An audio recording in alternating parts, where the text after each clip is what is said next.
All right. Hello. So, hello. I'm here with my friend Brian. And a little while ago, Brian, you said something ostensibly to the effect of that Windows 95 was the first operating system to have a graphic user interface. Yeah. Yeah. Is that not the case? That is not the case. Was I misinformed? You were definitely misinformed. Was I misled? And we're going to make this video to set the record straight. Okay. Now, I'm no expert in computer history, so this is more of a potted history of GUIs. But so feel free to comment below if there's anything that you want to add or any corrections that you want to make. The best thing would be to jump in right at the start. So in fact, you might be thinking, oh, maybe Windows is the start. Yes, is the start. 95. Or maybe Mac is the start. Maybe Mac. Or no, we have to go way back to the swinging 60s. Oh, okay. And we have to go to 1968 and the mother of all demos. MOAD. Are we going to give out any financial advice? Professional, financial, and legal advice? No, None of that. All right, here we are. So this demo, the mother of all demos, and I'm looking at the Wikipedia page. I'll put the links and everything below.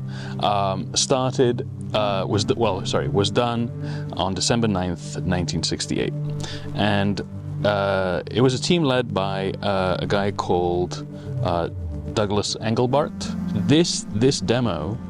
Essentially at a time when computers were essentially just spitting out printed printouts. All the results and all the computations were just printouts. Doug Engelbart and his team thought about pushing computers past just number crunching and into this idea of augmenting the human mind. So helping people with retrieving information and not just cold calculations. The mother of all demos basically was done live. It involved a live demonstration in San Francisco, and then the rest of the team, some of the team being also in Menlo Park. And the live demonstration in San Francisco was they had a keyboard and they had the first mouse. All of that was communicating to the computer back in the research center in Menlo Park through a leased line, so through early modems. But basically, with a mouse and the keyboard, they were able to control their computer remotely, which is already kind of mind-blowing. Mm-hmm. To demo essentially a system, which was called the NLS, or the online system, which allowed them to edit documents together. So essentially Google Docs, decades before Google Docs and anything similar to it. So simultaneous editing of the same document. Yeah, so the same document, hyperlinking between documents. You know, there's people today that still don't know how to hyperlink. Yeah. It's curious that in the 60s they were doing it. In the 60s they were coming up with the idea, and yet some people today still have not mastered the art of hyperlinking. That is correct.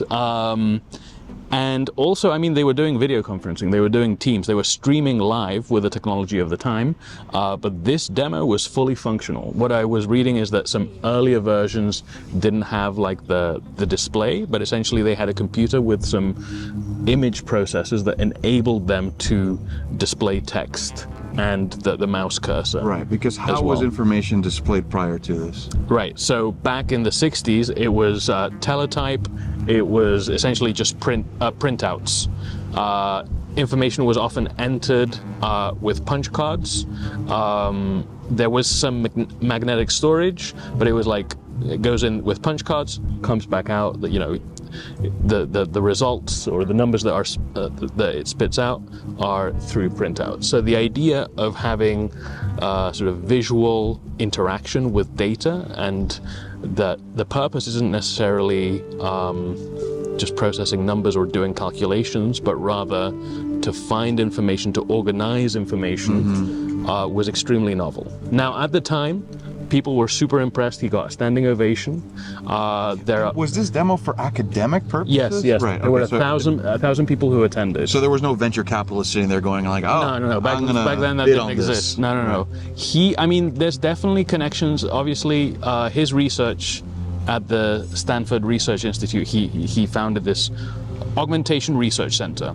That's the kind of the research that he was doing. So obviously, it was connected to NASA and some other organizations. But no, there was no real private involvement, and yeah, basically, what the Wikipedia article says is that it didn't have any like material impact on the wider computing world. Like people went basically, obviously, so the people that saw it went back to using their mainframe computers they and caught whatnot. a glimpse of the future and kind of just like, well, that was cool, all right. But there was a small core of people who it changed like their career. Yeah. Right. So I showed you I sent you. There are clips on YouTube of the actual demo. You saw it. What was your reaction when you saw that? Primitive as it was. Well, it was very much like watching like some parts of 2001: A Space Odyssey. You know, it looked very ahead of its time. I found out that there was a musical made about this in 2015. Oh yeah, about the demo. Yes, that's correct. I was hoping it was by Lin-Manuel Miranda. It is not. But I mean, that kind of tells you how momentous it was. And I'm sure it's kind of like that Sex Pistols show in Manchester that like few people went to it, but everybody that went to it started a band afterwards. Yeah, kind of. You know what I mean? Yes. So it's like this.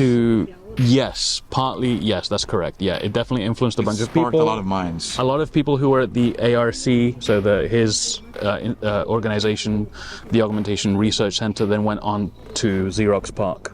Wow. And that will be for our next chapter. But then the other thing that I shared with you was this thing called SAGE, which was actually a military computer system that was used for missile tracking and command and control of Air Force anti-air weapons, essentially. What was interesting about that is that while it was very much purpose-built with a sort of with radar in mind and all of that, it was a computer system that was basically having all the flights of a specific day kind of being inputted into the system, and then it would cross-check any objects that were in the air to see if they matched that flight data. So it was a kind of computer system that had a degree of autonomy.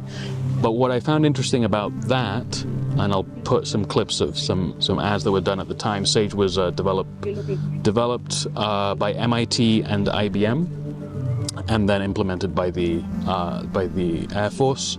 Was that the operators had like a light gun, which made me think of Duck Hunt. A 1960s military version of Duck Hunt, except the light gun was used kind of like a mouse to select specific items that popped up on the screen. But again, it's this idea of interacting with information that's presented visually. Right, not getting it printed out. Yeah, not getting it printed out. But then also, the interaction of like I click on this, or I point at this to do something, that was novel. Or to get some information, exactly. Instead of calling up like some record or something. Right. Yeah. So I don't know if you saw a clip of that and your thoughts purely on the. Well, if the mother of all demos was 2001, this one reminds me of another Kubrick film, which is Dr. Strangelove. Yes. Yes, that's a very good way of putting it. Yeah. I mean, 2001. And Dr. Strangelove in a different way were kind of very much kind of representative of the technological aspirations of that time. Yeah. But so, do you still think now that Windows 95 was the start of GUI No, I don't practices? think so. There has to be something Windows 95 was the first at, though. I just don't think it was the GUI. Sure, yes. But it was the first at something. Probably. We'll find that out. Yeah, I just didn't want you to think that the GUI was invented and the credit was due by some big rimmed glasses wearing nerd from Richmond, Washington. Yeah. Bill Gates, habitual Epstein frequenter. Allegedly. Alleged by other people, not us. Alleged by other people. Yes. Does not deserve, in my opinion, a modicum of credit for the GUI. Or anything. And that's the end of this first part.